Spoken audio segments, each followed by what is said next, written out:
Hello दोस्तों, कैसे हैं आप सब। उम्मीद है अच्छे होंगे। चलिए आज एक नई कहानी के साथ फिर से आपके पास आया हूँ। उम्मीद है आपने हमारा चैनल लाइक और सब्सक्राइब किया होगा। अगर नहीं किया है तो प्लीज़ अभी कर लें। दोस्तों, ये कहानी पूजा की है। हेलो, मेरा नाम पूजा है और मैं अपने परिवार के साथ दिल्ली में रहती हूँ। कुछ साल पहले मेरे साथ एक ऐसी घटना घटी जिसको मैं आज भी याद करके सहम जाती हूँ। यह कहानी आज से लगभग 11-12 साल पहले की है।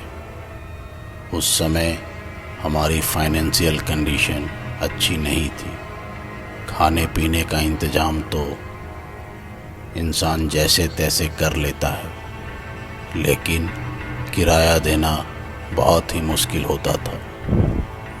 ये बात वही लोग जानते हैं जो किराए के मकान में रहते हो या रह चुके हों। रास्ते में आते जाते माँ से जब भी कोई खैर खबर पूछता था, माँ यही कहती थी, क्या ठीक है। अब तो उनकी नौकरी भी चली गई, किराया कहाँ से देंगे, यही समझ नहीं आ रहा था। एक दिन माँ की बहुत पुरानी सहेली माँ को रास्ते में मिली। उन्होंने भी जब माँ से हाल चाल पूछा तो उनसे भी माँ वही बात दोहराई। सहेली ने कहा, तुम चिंता मत करो, मेरे भाई का एक घर है जो काफ़ी सालों से बंद है। तुम अगर चाहते हो तो अपने परिवार के साथ वहाँ रह सकती हो और तुम्हें किराया भी नहीं देना पड़ेगा। बस साफ सफाई अच्छे से किया करना। इतना कहकर वो आंटी वहाँ से चली गई।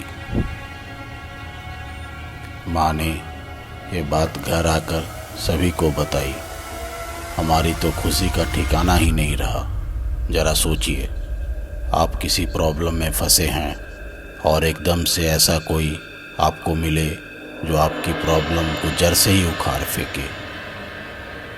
वो आंटी ने भी यही किया था। हमारी प्रॉब्लम को 1 मिनट में ही सॉल्व कर दिया था। दूसरे दिन माँ की सहेली चाबियाँ लेकर आई और कहा, तुम लोग आज ही शिफ्ट कर लो।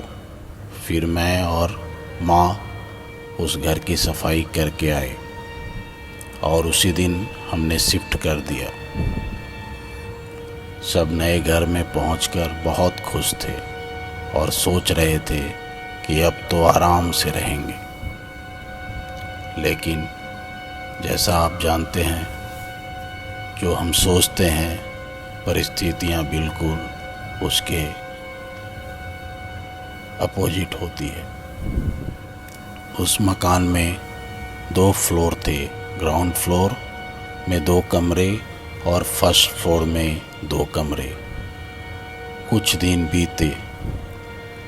एक दिन एक बूढ़ी दादी हमारे घर आई और बोली, लगता है आप लोग इस मकान में नए आए हैं।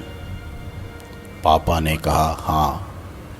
फिर बूढ़ी दादी बोली, आ तो गए हो, लेकिन क्या आपको पता है कि ये घर काफ़ी सालों से बंद था। हाँ, हमें पता है। तो उसमें क्या हुआ, पापा ने कहा। तो बूढ़ी दादी ने कहा, फिर तो आपको ये भी पता होगा कि ज़्यादा दिन तक बंद रहे मकानों में भूत प्रेतों का वास हो जाता है। पापा ने कहा, ऐसा कुछ नहीं होता। आप हमें डराने आई है क्या? अगर नहीं होता तो कोई बात नहीं, जब देखोगे महसूस करोगे तब पता चलेगा। इतना कहकर बूढ़ी दादी वहाँ से चली गई। जैसा कि मैंने पहले बताया कि उस घर में एक बंद कमरा भी था।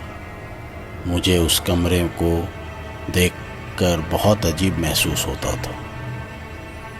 उस बंद कमरे को देखकर मेरा मन हमेशा यही सोचता था कि इसको एक बार खोल के देखती हूँ, आखिर इसके अंदर है क्या। कुछ दिन बाद मकान मालिक आए और उसने कहा, इस कमरे को कभी मत खोलना, उसमें हमारा कुछ ज़रूरी सामान है। हमने कहा ठीक है। कुछ दिन तो आराम से हंसते खेलते बीत गए, लेकिन धीरे धीरे अजीब चीज़ें होने लगी, जैसे अचानक से कोई चीज़ गायब हो जाती थी और उसी कमरे के बाहर पड़ी मिलती थी। तो कभी हमारा डॉग, जिसका नाम प्लूटो था, वो रोज़ रात को अचानक उठकर बुरी तरह से रोने लगता था, जिसकी वजह से सभी की नींद खराब हो जाती थी।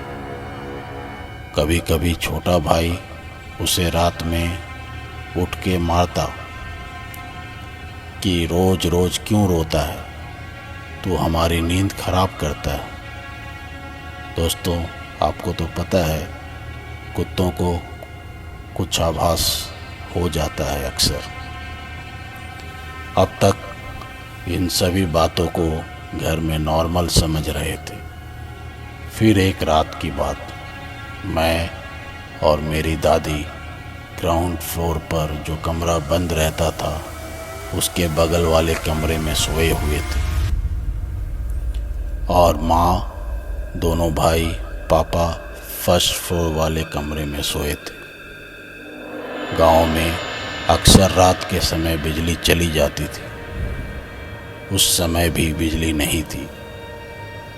मैंने लैंप को बंद किया और आंखें बंद करके लेट गई। पता नहीं कब मैं गहरी नींद में सो गई। मेरी आंख रात के करीब 1:30 बजे किसी आवाज़ के कानों में पड़ने से खुली। मैंने देखा दादी गहरी नींद में सोई है। कमरे में चारों तरफ अंधेरा ही अंधेरा है। बाहर वाइपर जो वॉशरूम की दीवार से सटा हुआ रखा था, जोर जोर से दीवार में टकरा रहा था। उसके दीवार में लगने से पट पट पट की तेज आवाज़ें आ रही थी, और सामने खूंटी पे टंगा हुआ शीशा भी वाइपर की तरह बार बार दीवार पे लग रहा था। हैरत की बात तो ये थी कि उस समय हवा नाम मात्र के लिए भी नहीं चल रही थी। उन आवाज़ों को सुनकर मुझे ऐसा लग रहा था जैसे मेरे सीने पे कोई बहुत ज़्यादा बोझ की चीज़ रखी हो। उस बोझ की वजह से मुझे ऐसा लग रहा था मानो अभी मुझे दिल का दौरा पड़ने वाला है। अभी शीशा और वाइपर की आवाज़ें बंद नहीं हुई थी कि कमरे के दरवाजे पे किसी के पंजे से खुरचने की डरावनी आवाज़ें, जैसे कोई लोहे के नुकीले पंजे से दरवाजे को अभी थोड़ी ही देर में उखाड़ लेगा। उन पंजों की आवाज़ को सुनकर मेरा क्या हाल हुआ, आप अंदाज़ा भी नहीं लगा सकते। फिर मैंने हिम्मत करके दादी को जगाया और बाहर होने वाली आवाज़ों के बारे में बताया। थोड़ा ऊंचा सुनती थी तो उनको समझने में थोड़ी देर लगी कि आखिर हो क्या रहा है। मैं इतनी डरी हुई क्यों हूँ? जैसे मैंने बाहर होने वाली आवाज़ों के बारे में दादी को बताया, दादी ने कहा माँ पापा को आवाज़ लगाओ। जैसे दादी ने कहा मैंने वैसा ही किया। ऊपर सब गहरी नींद में सोए थे, इसलिए मेरी सारी आवाज़ें लगाने के बाद मेरी आवाज़ सबने सुनी और सब नीचे की ओर दौड़ पड़े। इतने में बिजली आ चुकी थी और वो आवाज़ें भी बंद हो चुकी थी। पापा ने पूछा क्या हुआ? मैं गुस्से में कहा आप तो बिल्कुल ही भूल गए कि आपकी एक औलाद नीचे भी सोई है। सब चुप रहे। मैंने फिर गुस्से में कहा, मैंने कितनी आवाज़ें लगाई, मेरी जान चली जाती तब अच्छा होता क्या। फिर माँ ने मेरे सर पर हाथ फेरते हुए मुझे सीने से लगा लिया और पूछने लगी क्या हुआ। फिर मैंने सारा कुछ जो अभी थोड़ी देर पहले मेरे साथ घटा सब कह सुनाया। माँ और पापा ने कहा, तुमने कोई डरावना सपना देखा होगा जिसे देखकर तुम बहुत ज़्यादा डर गई हो। कह के सब ऊपर सोने चले गए। मैं भी अपने आप को यह समझाकर कि शायद बुरा सपना ही था सो गई। अभी मैं पूरी तरह से सोई भी नहीं थी कि फिर से वही दरवाजे को उखाड़ लेने वाली दहशत से भरी लोहे के पंजे जैसी आवाज़ फिर से होने लगी। अब की बार तो ऊपर भी सभी जाग रहे थे, सोए नहीं थे, और उन आवाज़ों को अब की बार सभी ने सुना। वो सब अब की बार मेरे आवाज़ लगाने से पहले ही नीचे आ गए और कहा, हम सब तो तुम्हारा बुरा सपना देखने का सोच रहे थे, लेकिन इस घर में कुछ तो ज़रूर है। मुझसे कहा, अब तुम हमारे साथ ऊपर आके सो जाओ। और सुबह होते ही हमने उस घर को खाली कर दिया। लोग बताते हैं कि उस घर में अब कोई नहीं रहता। रात में उस घर से अजीब अजीब आवाज़ें आती है।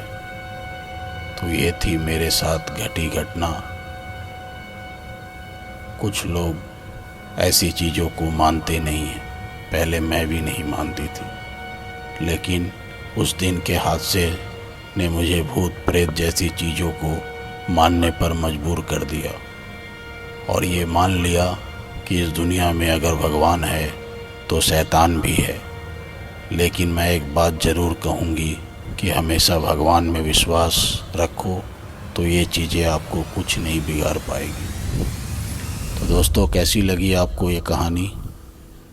कमेंट्स बॉक्स में अपना सजेशन दीजिएगा। धन्यवाद।